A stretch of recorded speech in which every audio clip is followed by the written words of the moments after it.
Hello everybody, welcome back in my YouTube channel जिसका नाम है American spoken English classes. So again we would like to teach you here very important topic जिसके बारे में हमने पहले डिस्कशन किया था अभी कुछ देर पहले।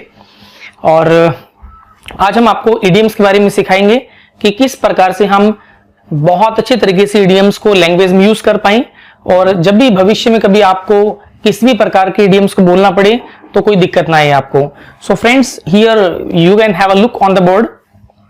तो फर्स्टली आपको क्या करना है, ये जो सेंटेंस लिखा हुआ है, मैं आपको फर्स्टली मेरा नाम बताना चाहूंगा जितेंद्र सोनी और बाय प्रोफेशन टीचर हूं। मैं काफी वर्षों से इंग्लिश लैंग्वेज सिखा रहा हूं और इतना ही कहना चाहूंगा, अगर ये इडियम्स आपने लैंग्वेज में यूज करना शुरू किया so your language will give a nice touch to your spoken English language.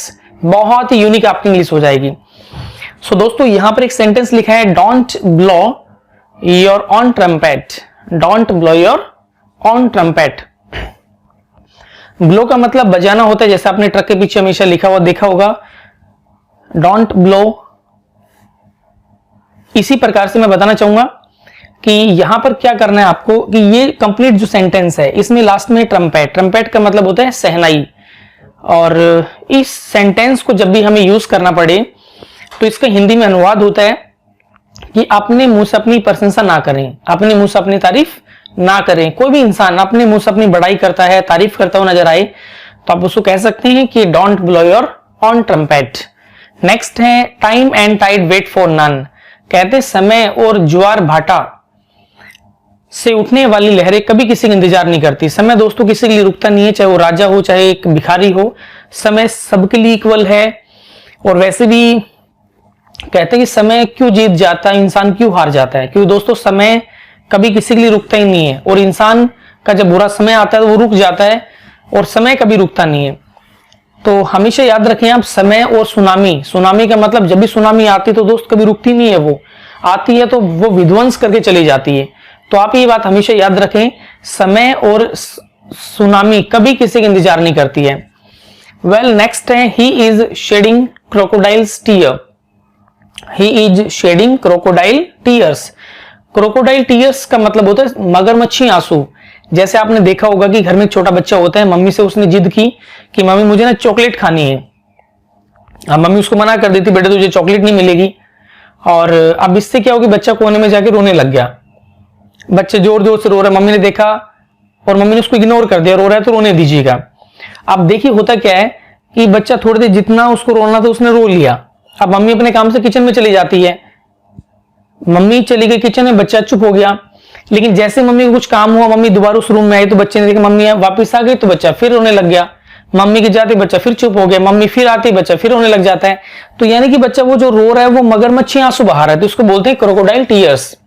हम इंग्लिश में कह सकते हैं बच्चा झूठे आंसू बहा रहा है, मतलब बनावटी आंसू बहा रहा है। He is shedding crocodile tears. Next हमारा है, दे आर पोल्स अपार्ट। बहुत अच्छी लाइन है ये। दे आर पोल्स अपार्ट का मतलब होता है जब दो इंसान एक दूसरे से बिल्कुल भिन्न हो जाते हैं, बिल्कुल अलग अलग दिखते हैं तो बोलते हैं दे आर पोल्स अपार्ट। चाहे उनके काम करने का तरीका हो, चाहे उनका कैरेक्टर हो, तब भी आप कह सकते हैं दे आर पोल्स अपार्ट। जैसे एक परिवार में दो भाई होते हैं, एक का नाम है रावण और एक का नाम है विभीषण। दोनों भाई होते हैं, भाई होने के बावजूद भी दोनों की सोच में, दोनों के विचारों में दिन और रात का अंतर होता है, तो हम उन दोनों के लिए बोल सकते हैं they are poles apart. Next है, it's a twist of fate. इसका मतलब होता है सब किस्मत की बात है। कई बार जीवन में हम इस प्रकार के वाक्य बोलने पड़ जाते हैं, भाई सबकी अपनी अपनी किस्मत है, सब किस्मत की बात है। किसी ने जिंदगी में पहली बार सरकारी नौकरी के लिए फॉर्म भरा और पहली बार में उसका सिलेक्शन हो जाता है, तो ये किस्मत की बात है। मेहनत तो की उसने लेकिन किस्मत की बात है। और एक इंसान ने लगभग 10 से 15-20 बार फॉर्म भरा, उसका सिलेक्शन नहीं हुआ, it means he is unlucky. तो इस सेंटेंस को आप यूज कर सकते हैं, it's a twist of fate.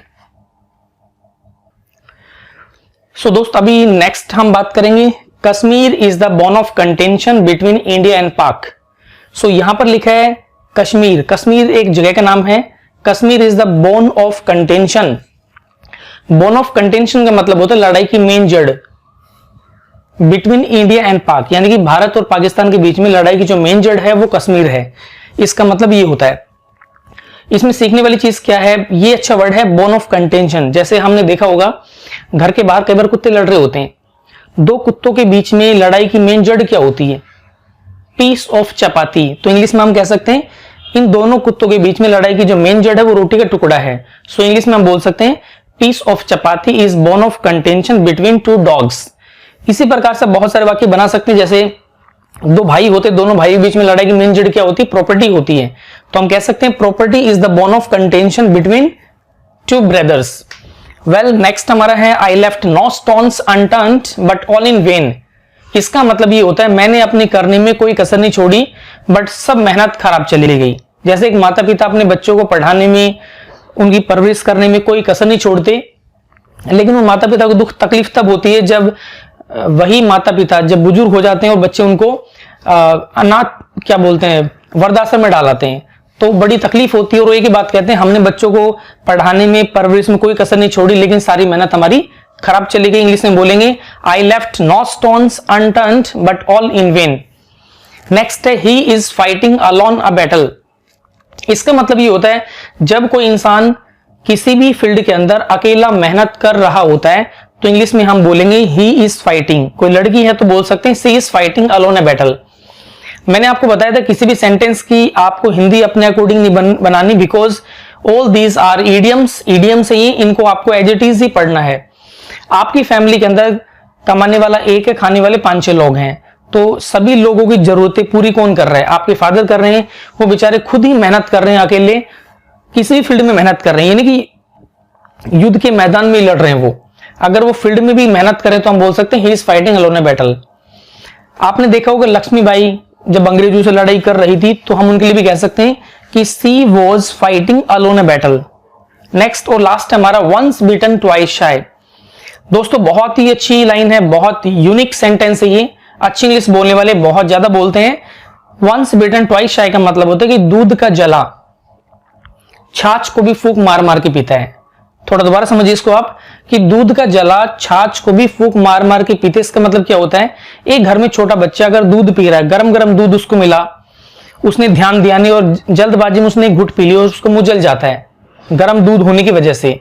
भविष्य में कभी उसको आप छाछ भी देंगे ना, छाछ लस्सी जिसको बोलते हैं, तो बच्चा फूंक मारेगा। क्यों? क्योंकि वो दूध का जला हुआ है। इसी प्रकार से जिस इंसान ने जिंदगी में एक बार किसी भी फील्ड में धोखा खा लिया और सेम फील्ड उसको दोबारा फिर मिलती है तो दोस्तों वो 2 नहीं बल्कि 4 बार सोचेगा करूं या ना करूं, क्योंकि वो दूध का जला हुआ है। तो बहुत अच्छी लाइन है वंस बीटन ट्वाइस शाय। चलिए मिलते हैं दोस्तों आपसे नेक्स्ट वीडियो के साथ। वीडियो को लाइक करें, शेयर करें, सब्सक्राइब करें, लोगों की हेल्प करें आप, ताकि आप भी इंग्लिश सीख पाएं और आपके फ्रेंड्स भी सीख पाएं। सो मिलते हैं नेक्स्ट वीडियो के साथ। Thank you so much.